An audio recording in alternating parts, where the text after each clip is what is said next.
உங்க எல்லாருக்கும் தெரியுமா, என் ஹஸ்பண்ட் தான் இந்த உலகத்திலேயே பெஸ்ட் ஹஸ்பண்டுங்க. ஏன்னா எனக்கு எல்லா சுதந்திரமும் கொடுத்துருக்காரு.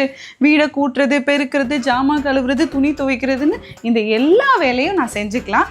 எனக்கு விருப்பப்படுற மாதிரி செஞ்சுக்கலாம். அதே மாதிரி டெய்லியும் வெளியே போயிட்டு வந்தாங்கன்னா அவங்க அம்மாவுக்கு தான் ஃபோன் பண்ணி எல்லா கதையும் பேசுவாங்க.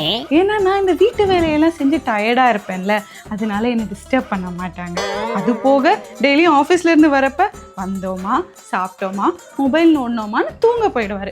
வாயே திறக்க மாட்டார். ஏன்னா அவர் வாய் திறந்து ஏன் மன நிம்மதியெல்லாம் கெட்டுறக்கூடாதுல்ல, அதனால அவ்வளோ கேரிங்காக இருப்பார். அதே மாதிரி வெளியே ரெஸ்டாரண்ட்டுக்கெலாம் அழைச்சிட்டு போய் சாப்பாடு வாங்கி கொடுக்க மாட்டார்.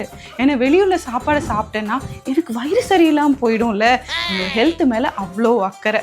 அதனால எப்பயுமே நான் சமைச்ச சாப்பாடு தான் நான் சாப்பிட்டுட்டே இருக்கணும். இன்னொரு ரொம்ப முக்கியமான விஷயங்க, எனக்கு இந்த மாதிரி புது ட்ரெஸ்ஸு, செருப்பு, தோடு, செயின், மேக்கப் ஐட்டம் இதெல்லாம் வாங்கி கொடுக்க மாட்டார். ஏன்னா நான் சிம்பிளாக இருந்தால் தானே நான் அழகாக இருப்பேன்.